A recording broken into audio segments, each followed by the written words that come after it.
सबसे पहले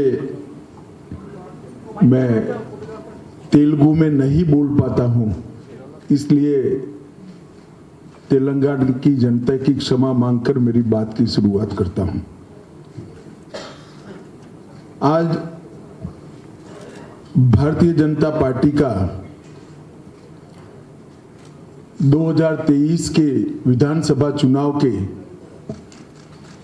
घोषणा पत्र को आप लोगों के साथ और तेलंगाना की जनता के साथ साझा करने के लिए मैं यहां पर उपस्थित हुआ हूं।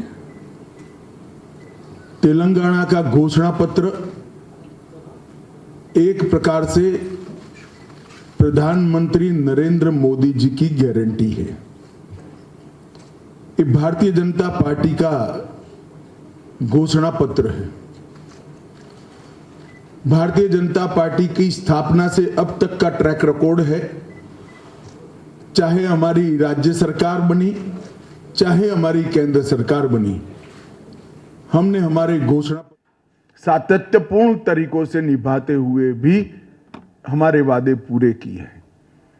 चाहे धारा 370 हटाने का वादा हो, चाहे राम मंदिर अयोध्या में बनाने का वादा हो, चाहे ट्रिपल तलाक को समाप्त करने का वादा हो, चाहे गरीब कल्याण की दीनदयाल उपाध्याय जी की मूल नीति का सवाल हो, हम सातत्यपूर्ण तरीके से जनसंघ के समय से अब तक हमारे वादों पर खरे भी रहे हैं और जब हमें पूर्ण बहुमत देश की जनता ने दिया, ये सारे वादों को हमने पूरा भी किया है। देश की जनता इसकी साक्षी है।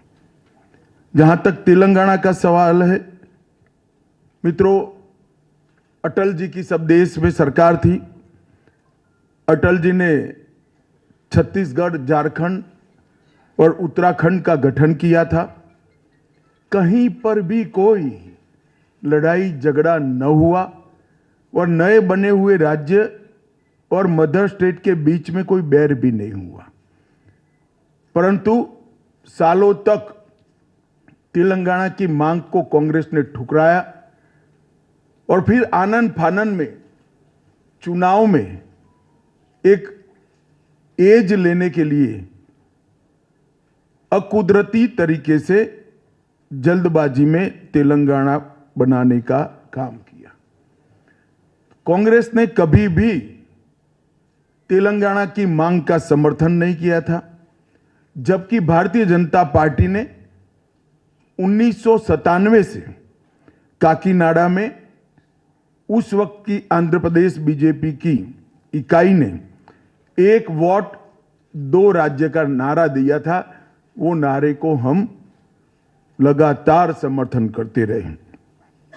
हमने आंदोलन में भी सकारात्मक भूमिका निभाई और जब तेलंगाना बनने का सवाल आया, तब हमने तेलंगाना का खुलकर दोनों सदनों में समर्थन किया।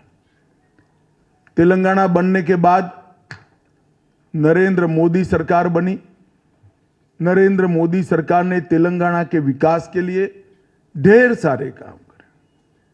कांग्रेस पार्टी ने 2004 से 2014 तक संयुक्त आंध्र प्रदेश को डिवेल्यूशन और ग्रांटिंग एड का 2 लाख करोड़ रुपया दिया था, सिर्फ 2 लाख करोड़ रुपया। इसके सामने भारतीय जनता पार्टी की सरकार ने, नरेंद्र मोदी जी ने अकेले तेलंगाना को 2,50,000 करोड़ रुपया ये 9 साल में दिया है।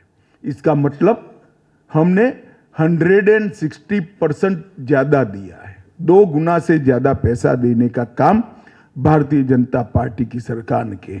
इसके अलावे अभी 900 करोड़ रुपए की लागत से समक्का सरक्का सेंट्रल ट्राइबल यूनिवर्सिटी, हल्दी के किसानों के लिए वैल्यू चेन और एक्सपोर्ट को बढ़ावा देने के लिए नेशनल टर्मरिक बोर्ड और कृष्णा वाटर डिस्प्यूट ट्रिब्यूनल 2 की टर्म्स ऑफ रेफरेंस को भी अभी मोदी जी ने अप्रूव किया है।